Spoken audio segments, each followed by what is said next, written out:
I currently spend most of my day teaching physical education at the middle school level. Despite the fact that the National Association for Sport and Physical Education, or NASPE, and the state of Michigan recommend that PE class sizes be consistent with that of any other classroom, I have 2 hours of the day in which I have approximately 50 students per class period. There is a PE aide who helps with classroom management, but there is still the problem of limited space. Granted, our regular-sized gymnasium provides adequate space for certain activities and low-impact drills or games, but it is particularly difficult to provide an opportunity for 50 8th grade students to participate in vigorous physical activity in one gym. Living in Michigan, I can typically plan on taking my classes outside during approximately half of the semester to remedy the issue of space, so it's the winter months in which I am particularly pressed for a solution. As an example, I have 4 basketball hoops in my gym. Trying to provide 50-plus students with an opportunity to play basketball games is impossible unless I use some combination of overcrowding each court or having students take turns sitting out, both of which run contrary to standards and principles of best practice.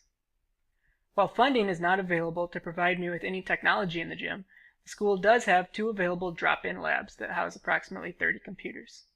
Each of these computers has a set of headphones as well, making it possible for students to watch video, listen to audio, and complete a variety of digital tasks independently. These labs must be signed out in advance, but with enough planning, half of my class could be taken to the lab with my aide, freeing up plenty of space in the gym for approximately 25 students. Therefore, my solution to this problem has been to rearrange my semester-long plan for my crowded 8th grade PE class and create a class web page that houses various modes of instruction, assignments, and links. During the winter months, activities that are normally hindered by an overpopulated gym will now be provided to half of the class one day and half of the class the next day. Mine is not the only PE class in the country facing this dilemma. Reports of class sizes between 70 and 100 students is not unheard of, particularly as schools look for ways to save money. And so it is my hope that my solution can be shared with other teachers in similar situations. NASPE has been well aware of this issue in PE and has even offered advice to teachers in these situations. Solutions such as small group work, stations, and class or group projects have been suggested in their publications. Furthermore, NASPE has offered its suggestions on incorporating technology into PE. A very useful position statement has been issued by the organization that suggests ways to incorporate online learning experiences, podcasts, and digital video into a PE course. While the intent of this document was not to remedy large class sizes, the suggestions certainly seem appropriate for this problem. As I look to learn from resources such as these, I plan on acquiring a wide variety of digital activities for students to complete in the lab. To further explain how my solution will work, I'll use as an example a unit on floor hockey that I would normally teach in my class. Previously, it might have included 2 days of drills and instruction and 4 days of full court games. But now it will look something like this: 1 day of drills and instruction for half of the class, paired with 1 day in the lab for the other half of the class, as well as 2 days of full court games, paired with 2 days in the lab. During the 3 days in the lab, students will visit our class webpage, which will tell them what is to be completed that day. Some of the possible activities could include watching a vodcast of me demonstrating proper floor hockey technique, completing a webquest or stare to find or be quizzed over rules of floor hockey, watching videos of hockey drills from a third-party source, listening to a podcast or watching a screencast explaining a writing assignment they are to complete, or being presented with information about a different topic that is part of the phys ed GLICs, such as heart rate or nutrition.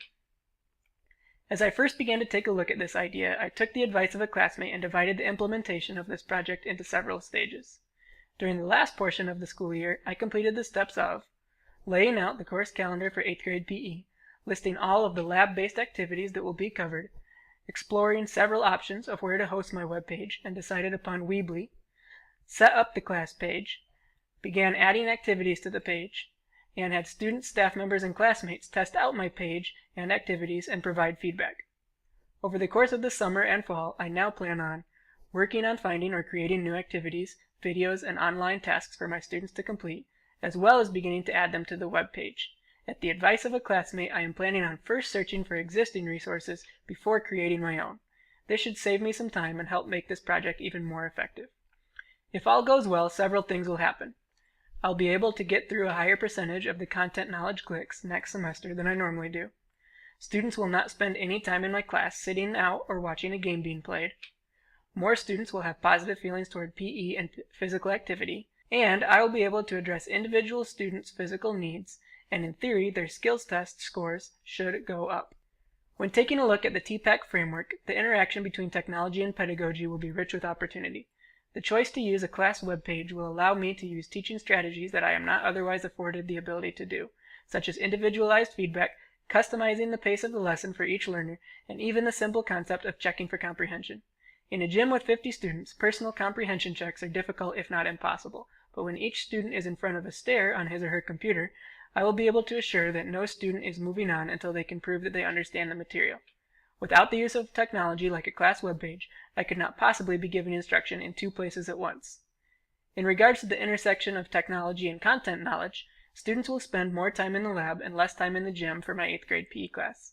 However, the time they do spend in the gym will be more efficient and productive, and the online experiences in which they participate will be supplementing what is learned in the gym.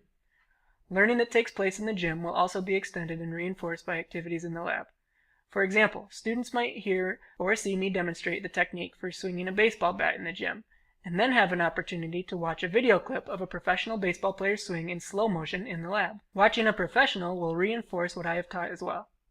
In the gym, I am limited in the ways in which I can represent information to students, so I'm excited about the use of video and digital images in the computer lab as a way to show students things like techniques, a clip of a football game in which rules and situations are demonstrated, and more.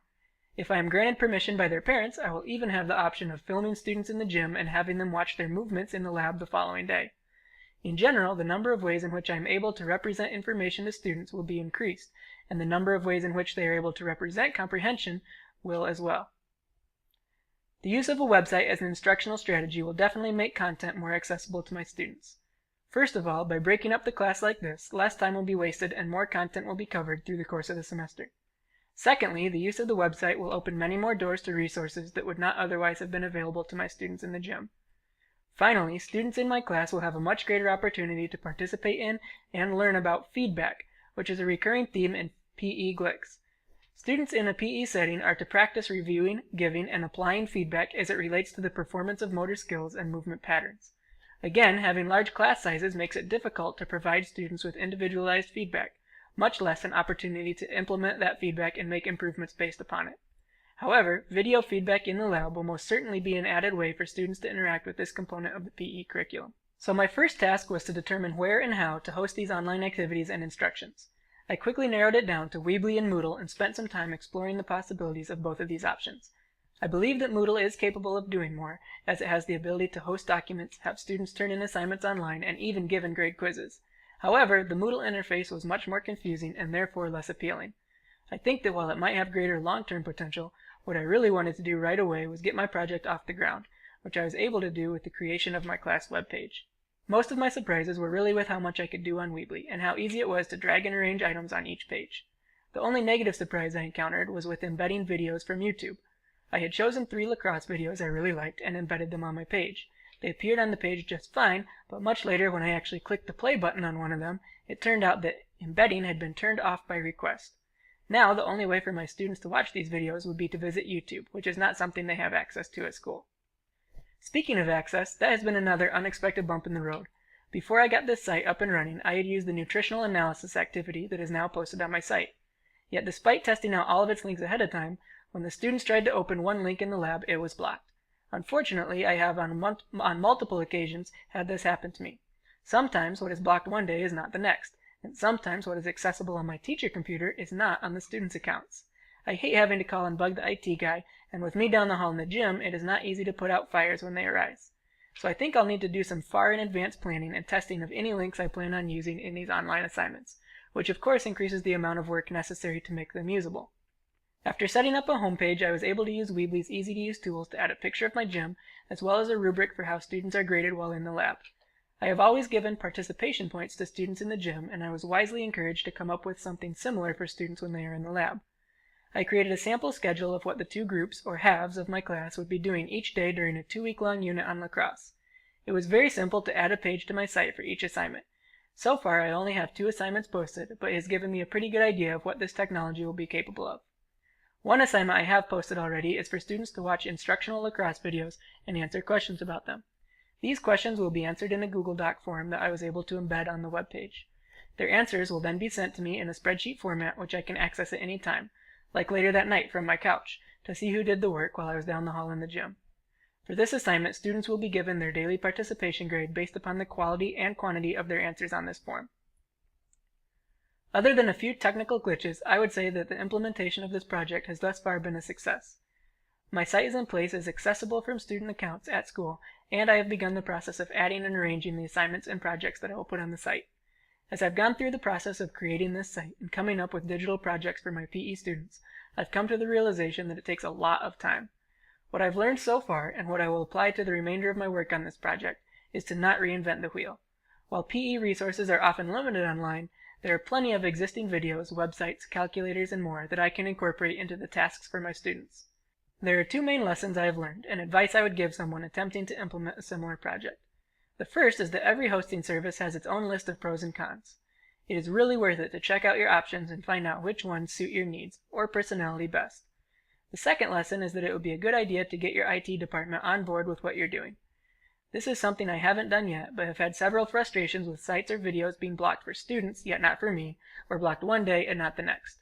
As I proceed, I am planning on communicating with our awesome IT guy and seeing what we can do to be on the same page and eliminate surprising last-second frustrations. In regards to actually assessing the effectiveness of this project, there has not been much of an opportunity to evaluate it at this point. While I have done a good amount of work on the project, it really has not yet been delivered to my students, and that is not designed to happen until next school year. What I have done, however, is test out one assignment with one of my classes. Over a 2-day period, I sent half of the class to the lab to complete this task while I kept the other half with me in the gym. On the 2 days that I did this assignment, the reduction from 50 to 25 students in the gym was amazing. Not only did students have an opportunity to be more physically active and involved, but I was much more aware of what each student was or wasn't doing during our activities. Additionally, based upon the report from my aide, the class was productive, on task, and engaged in the material in the lab as well. The thought of doing this on a regular basis next year makes me believe that this will be a successful solution to my wicked problem. If you find yourself, or someone you know, facing a similar problem, I encourage you to see how technology like this can help you solve it as well.